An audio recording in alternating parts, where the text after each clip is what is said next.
అందరికీ నమస్కారం. హెచ్బి కృష్ణాచార్య నేను తెలంగాణ దేశం లీడర్ యూట్యూబ్ ఛానల్ అధినేతగా మాట్లాడుతున్నాను.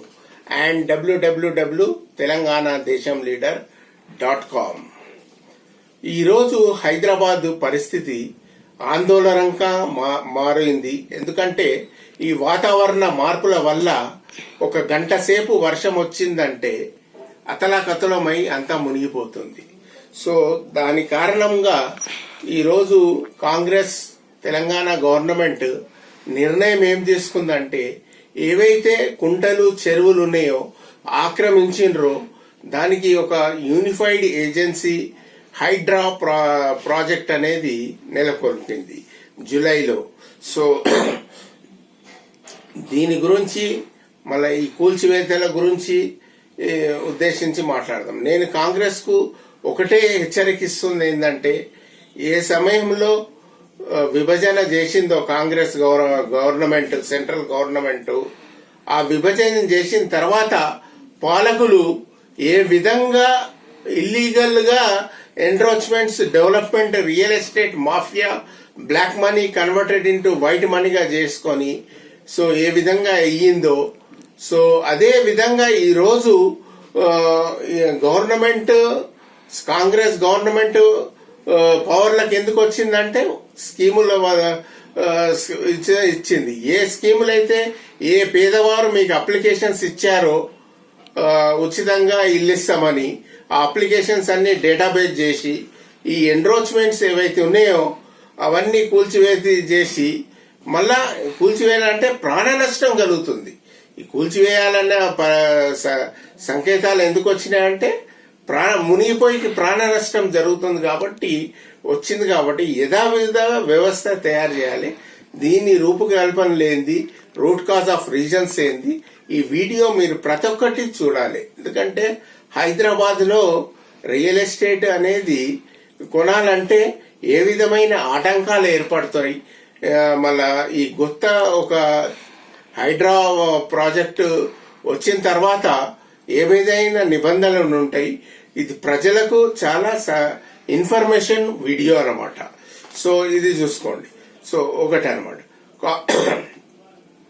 ఫస్ట్ పాయింట్ వచ్చేస్తే ఈ Congress ruling Telangana government August నెలలో 2024 నా హైడ్రా అనేది సంస్థ ఒక యూనిఫైడ్ ఏజెన్సీ స్థాపించింది. హైడ్రా అంటే ఏంటంటే abbreviation Hyderabad disaster response and asset protection agency to drive demolish buildings. అంటే ఏవైతే అక్రమంగా కట్టారో చెరువులు కుంటలు అవన్నీ కూల్చేస్తారన్నమాట. So to tank level and buffer zone reservoirs. Buffer zone చూడండి, ఏ ఆస్తి కొనాలనుకున్నా మీరు ప్రజలు ఏ విధంగా కొనాలనేది ఈ వీడియోలో మీకు ఇన్ఫర్మేషన్ ఉంటది. ఆ వీడియో బట్టి చూస్తే మీకు ఏ విధమైన ఆటంకాలు జరగవు అన్నమాట. So buffer zone of reservoirs to protect encroachment assessments of local bodies government such as lakes, parks, layout open spaces, playgrounds, storm drains, carriageways, 2 lanes and footpaths. So ఇవి ఏవైతే ఉన్నాయో దాని విధంగా వీళ్ళు డెమాలిషన్ యాక్టివిటీస్ చేస్తారు. సో మనకు హైడ్రా అనే సంస్థ పేరు ఎందుకు వెలుగులోకి వచ్చిందంటే నిన్నటి శనివారం నుంచి మీడియాలో వెలుగులోకి వచ్చింది. ఎందుకంటే demolition of N Convention function hall. ఈ ఎన్కన్వెన్షన్ ఫంక్షన్ హాల్ అనేది తుమ్మడికుంట చెరువులో అక్రమంగా నిర్మించారని కూల్చేశారు. సో ఒకటి హైడ్రా చర్యలు కూల్చేయని కారణాలు ఏముంటాయంటే రెండు. ఒకటి బఫర్ జోన్ కావచ్చు లిటిగేషన్, ఇంకోటి FTA కావచ్చు. ఈ FTA ఉన్నా బఫర్ జోన్ ఉన్నా కూల్చేయనికి ఆస్కారం ఎక్కువ 100% ఉంటుంది అనమాట. ఈ రెండు లేనిదే వాళ్ళు కూల్చారు. సో ఇది మీరు చూసుకోవాలి. ఇది ఒక క్లూ మీకు. ఈ N Convention centre was build by around 2012 లో కట్టారు. అండ్ డిమాలిషన్ నిన్న చేశారు 8th August 24th by Hydra Agency of Government Act Unlawful Enroached Lakes. Case simple అనమాట, ఏం లేదు. గవర్నమెంట్ ఇంటర్వెన్షన్ ఏం తీసుకుందంటే ఎన్ కన్వెన్షన్ ఫంక్షన్ హాలు తుమ్మడికుంట చెరువుకు సంబంధించింది కావున కూల్చేశారు.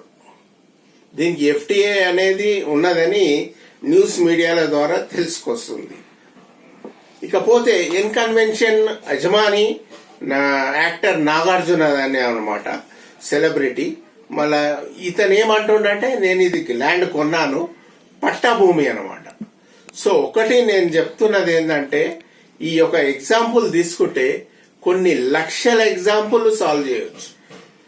నేను హైడ్రా సంస్థకు ఒకటే చెప్తున్నా, తెలంగాణ కాంగ్రెస్ గవర్నమెంట్ సీఎం రేవంత్ రెడ్డికి ఒకటే హెచ్చరిస్తుంది ఏంటంటే take an example of N Convention encroachment, అక్రమ నిర్మాణం కూల్చివేతని తీసుకొని ఈ ఎందుకంటే ఇది పట్టా భూమి కాబట్టి పట్టా భూమి గవర్నమెంట్ ఇస్తుంది, పేదవాళ్లకు ఇల్లు లేని వాళ్ళకి ఇస్తుంది. ఈ పట్టా భూమి అనేది కమర్షియల్ గా కన్స్ట్రక్షన్ డెవలప్మెంట్ కు పనికిరాదన్నమాట. సో అన్నమాట. సో లావణి పట్టా అంటారు దీన్ని సేల్ గాని ట్రాన్స్ఫర్ గాని చేయకూడదు. సో ఈడ కేసు మీకు అర్థమైపోయింది, అది పట్టా భూమి కాబట్టి ఇంకా బిజినెస్ చేయడానికి యాక్టివిటీస్ ఆస్కారం లేదు కాబట్టి it is a total waste of time for high court కానీ సుప్రీంకోర్టు కానీ. సో ఇలాంటి కేసులు ఒకసారి గవర్నమెంటే గెలుస్తుంది కాబట్టి ఇలాంటి కేసుల ద్వారా తీసుకొని మిగతా మీరు ఎన్రోచ్మెంట్స్ చేయొచ్చు, డెమాలిషింగ్. సో ఇది ఒక ఎగ్జాంపుల్. గవర్నమెంట్ పొజిషన్ చేసుకోవచ్చు and recovery of damages, recovery of దాని మూలంగా ఎంత లాభం వచ్చిందో అది కూడా రికవర్ చేసుకునే ఆస్కారం ఉంటుంది. సో హైడ్రా టీమ్ అనేది డెమాలిషింగ్ స్ట్రక్చర్స్ ఏదైతే సమన్స్ ఇష్యూ చేస్తుందో కోర్టు డెమాలిష్ చేయమనో ఇన్కంపాటబుల్ ల్యాండ్ అయి ఉండొద్దు, బఫర్ జోన్ అయి ఉండొద్దు, FTA ఉండొద్దు. ఇన్కంపాటబుల్ ల్యాండ్ అంటే రెసిడెన్షియల్ ఏరియా, ఇండస్ట్రియల్ ఏరియాలు సంబంధించి ఉండడము. మళ్ళా నెక్స్ట్ ఎన్రోచ్మెంట్ ఆఫ్ ఎన్విరాన్మెంట్ కన్జర్వేషన్ అనమాట. ఇకపోతే మనం ఒకసారి ఈ హైదరాబాద్ హైటెక్ సిటీ ఏ విధంగా డెవలప్ అయిందో తెలుసుకుందాం. హైటెక్ సిటీ డెవలప్ చేసింది formed by Nara Chandrababu Naidu on 22 November 1998. దీని హైటెక్ సిటీ ఫుల్ ఫామ్ ఏంటంటే Hyderabad information technology engineering consultancy city అన్నమాట. ఇది హైటెక్ సిటీ డెవలప్ చేయకముందు ₹2 గజం ఉంటాయి 1984లో.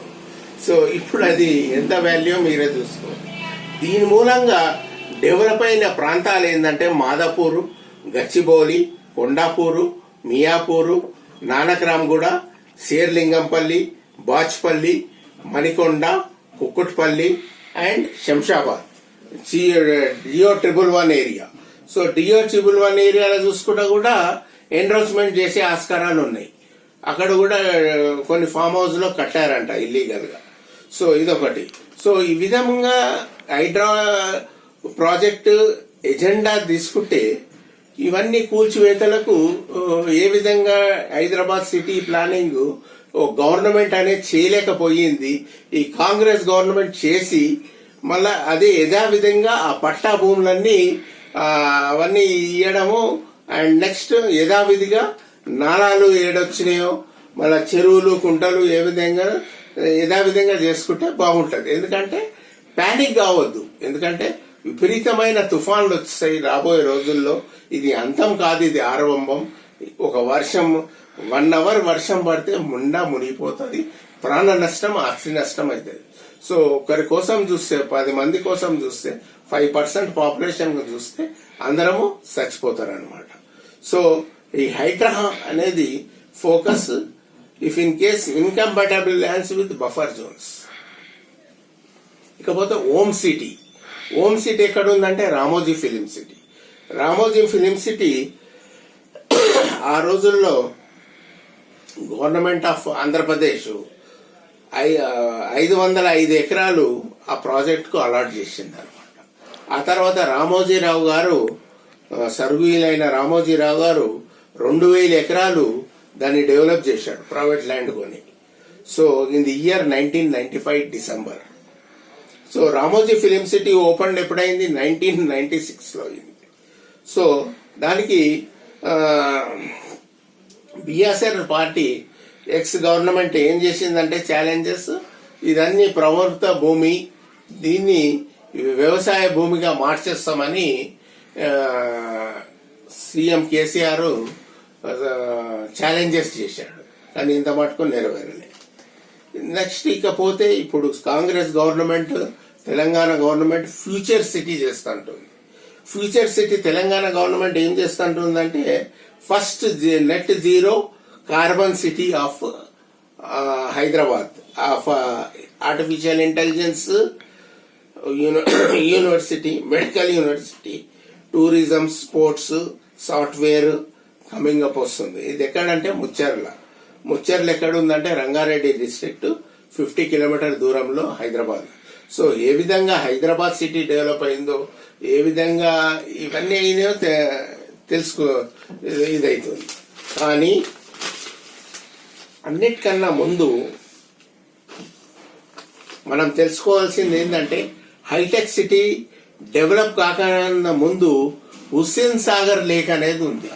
ఆ హుస్సేన్ సాగర్ లేకు హైటెక్ సిటీ డెవలప్ కాకముందు సో 7,000 ఎకరాలు దాని యొక్క లేక్ ఏరియా అన్నమాట. అది ఇప్పుడు 4,000 ఎకరాలకు తగ్గిపోయింది. అంటే మిగతా అంతా కబ్జా అయిపోయింది. మళ్ళీ సీఎం రేవంత్ రెడ్డి గారు ఈ యాక్షన్ తీసుకుంటారా? ఈ హుస్సేన్ సాగర్ లేక్ అనేది, ఈ హైడ్రా ప్రాజెక్ట్ సంస్థ అనేది బిల్డింగ్లన్నీ కూల్చేస్తుందా? మళ్ళీ యథావిధిగా ఆ లేక్ అనేది విస్తరిస్తారా అనేది చూడాలి. లేకుంటే ప్రజలు నమ్మరు, ప్రజలు విశ్వాసం కోల్పోతుంది. సో ఇదొకటి action plan of Hydra. However Hyderabad develop అయింది, కానీ అన్సేఫ్ టు డ్రింక్ వాటర్. ఎందుకంటే ఇంత హైదరాబాదు, సికింద్రాబాదు ఇన్ని డెవలప్ చేశారు సిటీ, కానీ వాటర్ అనేది ఏమొస్తుందంటే ఎన్క్రిటా వస్తుంది, కోలిఫామ్ బ్యాక్టీరియా వస్తుంది. ఎందుకంటే సీవేజ్ లైన్ ఏదైతే ఉందో ఆ సీవేజ్ లైన్ అంతా మురికి వాటర్ అంతా మూసీ రివర్ రకేది, అదే కృష్ణా రివర్ లో కలిసి మళ్ళీ అదే ట్రీట్ అయ్యి మళ్ళీ ఆ వాటరే తాగుతుండ్రు. సో మంజీరా వాటర్ కూడా ఎన్క్రిటా అనేది ఫామ్ అవుతుంది. కాబట్టి ఇది అన్సేఫ్ వాటర్. ఇదే తాగి బీమార్ అయిపోతున్నారు. ప్రతి ఒక్కరికి బీపీ, షుగరు, కీళ్ళ నొప్పులు, థైరాయిడ్ అనేది ఏర్పడ్డది. సో ఇది కూడా అన్సేఫ్ అన్నమాట. సో ఎక్కడ కరెక్ట్ యాక్షన్ చేయాలంటే ఎస్టీపీ ప్లాంట్లు పెట్టాలి, సీవేజ్ ట్రీట్మెంట్ ప్లాంట్లు పెట్టి ఇవి మూసీ రివర్ పోకుండా చేయాలి. ఈ ఎజెండా అనేది చాలా పెద్ద యాక్షన్ ప్లాన్ చేస్తే బాగుంటుంది. ఎందుకంటే విడత జలాలు కూడా వెళ్తున్నాయి, ఎఫ్లెంట్ ట్రీట్మెంట్ ప్లాంట్లు ఉన్నాయి, ఇది మళ్ళీ నాలాలు, మళ్ళీ ఇవే నీళ్లు మళ్ళీ తాగుతారు జనాలు, హైదరాబాద్ సిటీస్ అందరూ. సో కావున నేను చెప్పేది ఏంటంటే ఇది ఎస్టీపీ ప్లాంట్లు పెట్టి చేస్తారా, లేకుంటే ఇదే వాటర్ ని క్లోరినేషన్ అయిన తర్వాత హైడ్రాలజీ ప్రాజెక్టు పెట్టి ట్రీట్ చేసి ప్రజలకు అందిస్తారా అనేది సొల్యూషన్స్ అన్నమాట. So according to the report 700 to 800 million litres, అంటే 800 1 మిలియన్ అంటే 10 లక్షలు, అంటే 800 million లీటర్స్ డైలీ సీవేజ్ అనేది డంప్ అవుతుంది మూసీ రివర్ లో. ఈ ఫార్మా ఎఫ్లెంట్ అనేది కూడా వాటర్ రిసోర్సెస్ లో కలుస్తుంది. So most of the 934 tanks lakes, 934 లేకులు ఇన్ అండ్ అరౌండ్ హైదరాబాద్ లో ఉండే, ఎప్పుడు యాజ్ పర్ 1973 రికార్డ్స్ ఇవన్నీ డిసపియర్ అయిపోయింది, డేటా లేదు ఇప్పుడు. సో డిసపియర్డ్ అయిపోయింది. Geographical area covered by water bodies in 1964. ఈ డేటా అనేది కూడా హైడ్రా ప్రాజెక్ట్ సంస్థకు ఒక ట్రైనింగ్ ఇచ్చి తర్వాత నాట్ ఓన్లీ లీగల్ ఇష్యూస్ కానీ జిహెచ్ఎంసీ రూల్స్ కానీ ఏవైతే వివిధ లీగలిటీస్ ఉన్నాయో ఈ లీగల్నీస్ అన్ని అవేర్నెస్ చేయాలి. సో హైదరాబాద్ అనేది no respect for ground water. డబ్బు ఉన్నదన్న పవర్ తోని ఎవడు పడితే వాడు బోర్వెల్ వేయడము, వాటర్ గుంజడము, ఫోర్లు కట్టడము, సో చేసుకుంటూ ఎవరికి బాధ్యత లేదు. నేను చెప్తున్నది ఏంటంటే ఇంత విస్తరణ అయింది హైదరాబాద్ లో, కానీ ఎవరికి బాధ్యత లేదు. ఎందుకంటే ఎన్ని బిల్డింగ్లు కట్టినా ఒక రెయిన్ హార్వెస్టింగ్ పిట్ ట్యాంక్ పెట్టి రెయిన్ కలెక్షన్ చేశారా? ఈ పరిస్థితి ఎందుకు ఏర్పడుతుండే? బిల్డింగ్లన్నీ కట్టినప్పుడు, ప్లానింగ్ చేసినప్పుడు రెయిన్ హార్వెస్టింగ్ పిట్ ట్యాంకులు కట్టి కలెక్ట్ చేస్తే ఈ పరిస్థితి రాకపోతుండే కదా, గవర్నమెంట్ కి ఆలోచన రాకపోతుండే కదా అని నేను చెప్తున్నా. సో ఇదొకటి. కంక్లూజన్ ఆఫ్ ద వీడియో వచ్చేసి ఏంటంటే, సో ఈ ఎజెండా అనేది Hydra demolishing activities, so perfect action plan తీయాలంటే ఫస్ట్ ధరణి పోర్టల్ అండ్ ఏదైతే రెవెన్యూ ల్యాండ్ రిజిస్ట్రేషన్ యాక్ట్స్ ఉన్నాయో లోపల, సో ఇవన్నీ ఎన్రోచ్మెంట్స్ ఏ విధంగా ఇల్లీగల్ గా కన్స్ట్రక్ట్ చేశారో ఆ కన్స్ట్రక్షన్ యాక్టివిటీస్ అన్ని రెక్టిఫై చేసుకోవాలి. వెబ్సైట్ లో రెక్టిఫై చేసుకున్న తర్వాత అప్పుడు సమన్స్ ఇష్యూ చేస్తే బాగుంటది. సో ఇష్యూ చేసిన వీళ్ళ యాక్టివిటీస్ అనేది కొనసాగుతుంటది. సో అండ్ పబ్లిక్ కూడా ఈజీ అయిపోతారు, ఎవరు మోసపోరు. ఇంకా ఇన్కంపటబుల్ ల్యాండ్స్ ని కొనరు, బఫర్ జోన్ ల్యాండ్స్ కొనరు, ఎఫ్టీఏ ల్యాండ్స్ కొనరు. సో అన్నమాట, పట్టా భూములు కొనకండి. పట్టా భూములు కొని బిల్డింగ్లు కట్టి రెంట్స్ కలెక్ట్ చేద్దామంటే అది మాఫియాతో సమానము. ఇదే చెప్తున్నా, మీరు మోసపోతారు, హైడ్రా ప్రాజెక్ట్ కూల్చివేతకు కారణకూరులు అవుతారు. సో ఇది నేను దెబ్బదలుచుకున్నా. కాబట్టి గవర్నమెంట్ కు, తెలంగాణ కాంగ్రెస్ గవర్నమెంట్ కు నేను విజ్ఞప్తి ఏం చేస్తున్నానంటే, మీరు చేసే కార్యక్రమం చాలా మంచిది. సో పర్యావరణకు అనుకూలంగా ఉంటది, ప్రాణ నష్టం ఆస్తి నష్టం కాకుండా ఈ ఇరుకిరుకు అయిన development real estate incompatible lands ని ఎన్రోచ్మెంట్ చేసి డెవలప్మెంట్ చేసి పర్ఫెక్ట్ ప్లాన్ గా చేసి మళ్ళీ యథావిధిగా ఎంత వర్షం వచ్చినా స్టాగ్నేట్ కావద్దు అనమాట. సో ఆ విధంగా చేసి అండ్ ఏ విధంగా అయితే పట్టా భూములు ఇచ్చి డెవలప్మెంట్ రియల్ ఎస్టేట్ అయినో ఏ విధమైన ఎన్రోచ్ డెమాలిషన్ అయినో అవే మళ్ళా పట్టా భూములు పేదవాళ్ళకి ఇవ్వాలి. ఆ పేదవాళ్ళకి మీ దాని అప్లికేషన్స్ మొన్న ఇచ్చారు, అదంతా ఉంది. ప్రతి పేదవాడు నువ్వు ఏమీ ఫ్రీగా ఇచ్చే అవకాశం లేదు, మీరు ల్యాండ్ ఇస్తే వాళ్ళు రూములు కట్టుకుంటారు. సో ఈ విధమైన సేవ చేస్తే మీరు భారతదేశంలో కూడా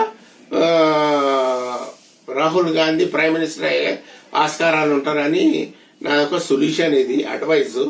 సో ఈ అడ్వైజ్ మీరు ఈ ఎజెండా ఫెయిల్ అయితే, ఎందుకంటే ఈ ఎజెండా మీరు పాస్ చేసినారనుకో ఈ 5 years టర్మ్ లో మీకు ఓట్ బ్యాంక్ వస్తుంది. కొద్దిగా ఓట్ బ్యాంక్ రాదు, ఎవరైతే కూర్చేసారో రాదు, కానీ పేదవారి ఓట్ బ్యాంక్ మీకు ఎప్పటికీ ఉంటది. కాబట్టి నేను చెప్పేది ఏంటంటే, మీరు మళ్ళీ పవర్లో రావాలంటే ఈ ఎజెండా అనేది హైడ్రా సంస్థకు పవర్స్ ఇచ్చి ఇచ్చేసి సేఫ్ హైదరాబాద్ లివింగ్ సిటీగా చేయాలని కోరుతూ నేను సెలవు తీసుకుంటున్నాను. నమస్కారం.